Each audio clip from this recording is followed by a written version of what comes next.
is your latest transfer news. The latest update on Riccardo Calafiori. Could Kivio end up at Bologna? We finally have an update on Kieran Tierney. You haven't heard about his name in the last couple of weeks. The latest on Nuno Tavares and obviously Mikel Merino as well. So let's start with the latest on Riccardo Calafiori. This is what Fabrizio Romano reported last night. Talks between Arsenal and Bologna for Riccardo Calafiori are still ongoing. Bologna insists on a 50 million euro fee. No plans to reduce the price tag as they owe 50% to FC Basel. Arsenal want to include add-ons as key part of the deal. Calafiori wants Arsenal waiting for them. So Arsenal and Bologna still negotiating, final negotiations. It's kind of like the Rice deal last year. You know, we made a first offer and then it took a week and then it was rejected. And then we made a second offer and then we finally got to 105 million. And then after that, we had to, break down the structure with West Ham for another 1 week or 10 days or something like that. So it did take time. Now, for this one, I think eventually Calafiori will be an Arsenal player. I can't say it's going to be today or tomorrow or next week. I think eventually it's going to be an Arsenal player, but it's going to take a couple of days before it gets done.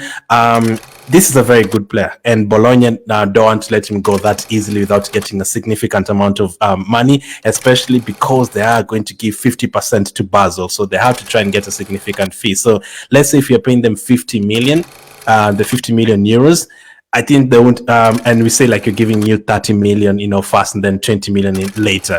I don't think they'd be satisfied with that. Now, we don't know the actual figures, but as Fabrizio said, we are trying to include, add-ons, and I've seen reports saying we're trying to include add-ons. We don't want to pay the 50 million right away, and we want to pay like a certain amount of money upfront and then later on installments and add-ons later on. But maybe Bologna are not really quite satisfied with that. They could be satisfied at like 95%, but they're still like, no, we still need more. We still need more in terms of the money because we're giving away 50% to Basel. So they're not satisfied with that. As I've always said, if Calafiori stayed at Bologna for the next 2 years, I could easily see him becoming an 80 million pound euro player, whatever it is. I'd even go as far as saying pound player, 80 million pound player. It'd be as good as that.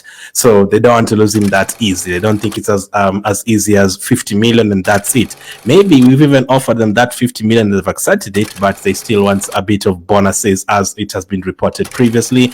They are looking for additional bonuses if he comes to Arsenal and plays a certain number of games. If he comes to Arsenal and wins a trophy. If he comes to Arsenal and wins player of the season. They want bonuses. In case Calafiori comes to Arsenal and does well, because this is an incredible player, and teams like Bologna don't get players like this always. A team like Barcelona would produce millions of players over the years, millions of good players, but a team like Bologna, they don't have like a lot of players like that. Maybe 1-2 talents emerge from there every 2 years or something, and then they can make money from that. This season, Calafiori and Zaxi, those are the players that are wanted. But next season, you might not hear teams, scrambling for Bologna players. Maybe the next time you hear a Bologna player wanted by 5-6 teams, it could be in 2028 or something. So they don't get like significant talents like this. So when they do, they have to get a certain amount for them, and they know. Like even 50 million is kind of a bargain.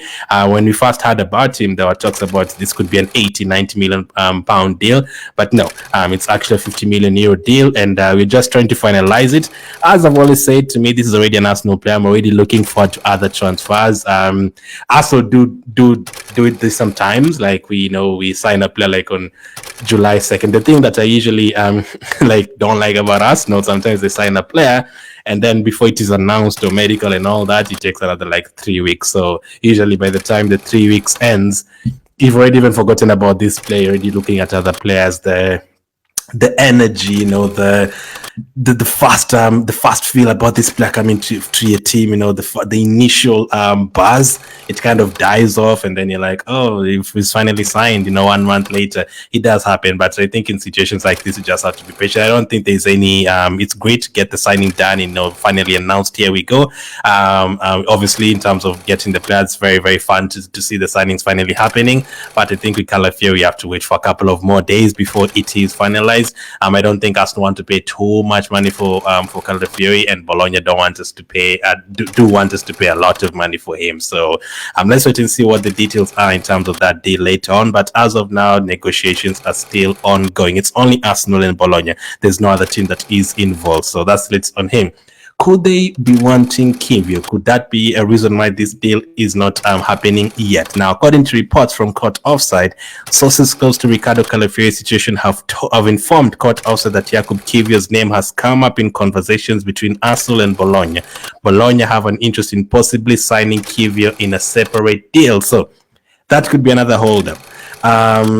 Could be another reason why this transfer is holding up. So it could be 2-3 different situations. Maybe Arsenal were like, okay, you know what? We're actually going to give you 20 million plus Kivio. And then Bologna like, no, we don't want that. That is not significant enough. We still have to pay this 20 million to half of it to Basel. You're not going to cut Kivio in half and give him to Basel. That is not going to happen. So you want all the money up front so that you can get half of it right away, 25 million for us.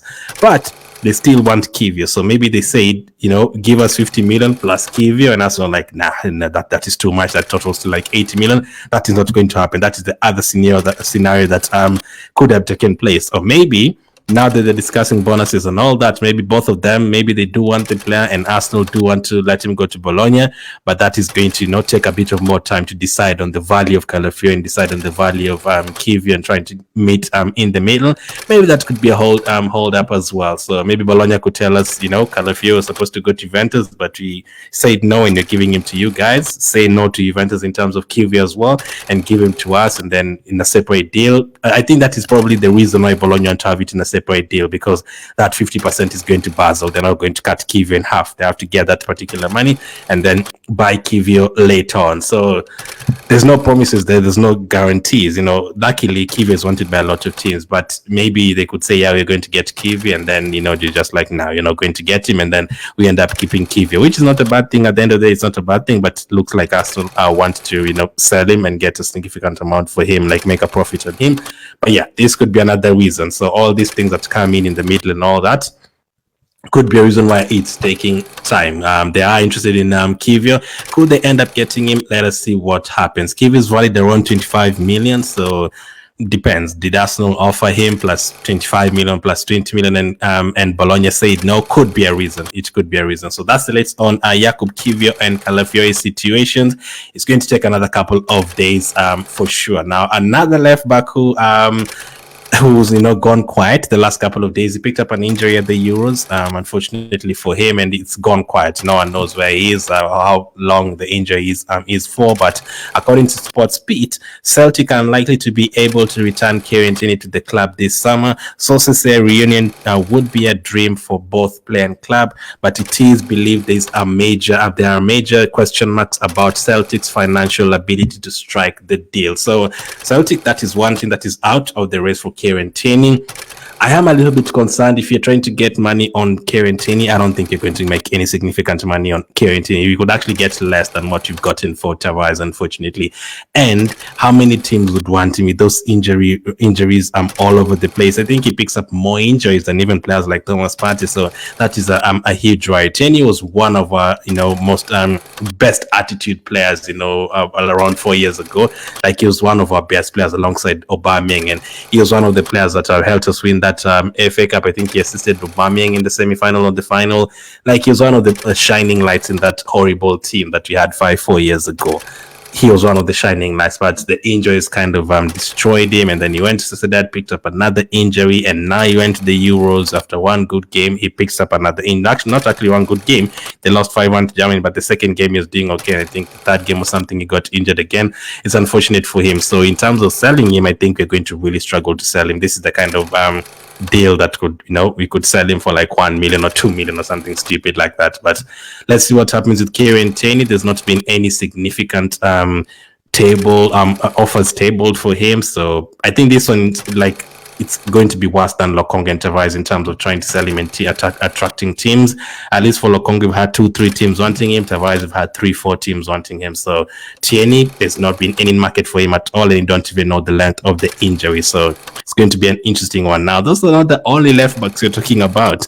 Nuno Tavares is approaching a move to to Lazio. Now, Fabrizio reported that Arsenal are going to get around 7-8 million euros, but this is what has been reported last night from Sky Sports. Lazio have agreed a deal with Arsenal for the signing of Nuno Tavares, understood to be worth 5 million euros plus add-ons. So it could total to what Fabrizio said, 7-8 million, but 3 million of it could be in add-ons. Arsenal have also inserted a significant sell-on clause thought to be 20%. The deal is now dependent on Tavares agreeing personal terms. So we're still waiting for Tavares to agree to move to Lazio. He might not want to move to Italy. He might not be satisfied with the wages. He might not be satisfied with the promises and the direction of Lazio, and he might end up staying. Luckily for him, there's a couple of teams that have mentioned him. But if you get a total package of like 7-8 million, and then include the sell-on clause there, if it goes and does well and gets sold, and you get money from that as well, I think that is fair enough. People are even surprised that you're going to get that 7-8 million for him. People expected it to be like 1-2 million because he never played last season at Nottingham Forest. His value has dropped significantly, so it's not a good sale. I don't think you're going to get 20 or 30 million for Tavares. So if any team comes in for him, which Lazio have, you just sell him immediately, and then you move on from that deal. You move on to other deals because there's still like 5-6 players we're looking to sell. And Tavares, you need to complete list one, sell Tavares, sell Lokong, and then you go on to the next deal. But Tavares looking likely to be joining Lazio very, very soon. All the best to him. Looking like it's going to be 5 million plus add-ons. With the Tavares one, let's not be greedy. Let's just get whatever we are getting for him and let's sell him. It's not like we're going to get 20-30 million for him later on, and risking it until next season will be too much, because if we don't sell him, if Lazio decide to change their mind and you don't sell him, we're going to be forced next season to let him go on a free, because his contract is expiring next season. So for Nuno Tavares, let's not get greedy. Whatever we are getting for him, let's get the money that we bought him for. Let's get it back at least. That is all we need to do, and let's move on from this deal. So all the best, Nuno Tavares. Looking likely to be joining Lazio very soon. Finally, let's talk about Mikel Merino. This is the latest on him. His team is obviously in the Euros final, according to Marca. Very reliable source in terms of Spanish news. Arsenal are interested in signing Mikel Merino, who has 1 year left on his contract. So this looks like it could happen for sure in terms of our midfield solution. There've been a lot of reports on Mikel Merino and why Arteta likes him, and Arteta's called him individually and told him, do you want to join Arsenal? I have a plan for you. We've discussed it in detail in yesterday's podcast with Coach. He discussed it on his channel as well. Very good player. It would possibly mean that Arsenal, maybe Rice plays as number 6, so it change our formation here and then in a few particular games. Maybe it could be a bench player and come on for Declan Rice sometimes. Those could be the cases, but I think he would be a good signing. For how much? I don't know how much you're going to pay for him, but this could definitely be our midfield solution.